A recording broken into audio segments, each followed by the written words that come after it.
নবী মুহাম্মদ সাল্লাল্লাহু আলাইহি সাল্লামের এমন কোন হাদিসের কথা আমি জানি না যেটা বলছে যে খাওয়া দাওয়ার সময় তোমরা কথা বলবে না।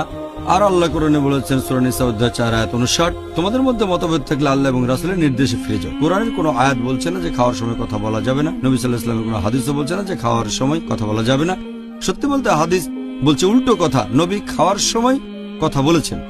যেমন ধরেন সহিহ মুসলিমের একটা হাদিস, খণ্ড নম্বর 3, হাদিস নম্বর 5093, যে নবী সিরকা দিয়ে খাচ্ছিলেন, তখন বললেন সিরকা একটা ভালো খাবার, খাওয়ার সময়।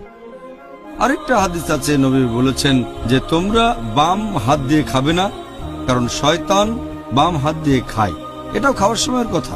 আরেকটা হাদিস আছে সহিহ বুখারীতে, খণ্ড নম্বর 7, হাদিস নম্বর 5376, আমাদের নবী সাল্লাল্লাহু আলাইহি ওয়াসাল্লাম বলেছেন যে একটা ছেলে নবীর সাথে বসে খাচ্ছিল আর চারিদিকে হাত ঘোরাচ্ছিল। নবী বললেন ডান হাত দিয়ে খাও আর তোমার কাছের খাবারটা খাও, খাওয়ার সময় কথা বলেছেন। তাহলে এই হাদিসগুলো প্রমাণ করে খাওয়ার সময় কথা বলতে কোনো বাধা নেই। কোনো মতভেদ থাকলে আল্লাহ এবং রাসূলের নির্দেশ দেখেন, উত্তর পেয়ে যাবেন। হৃদয়ের প্রশান্তি।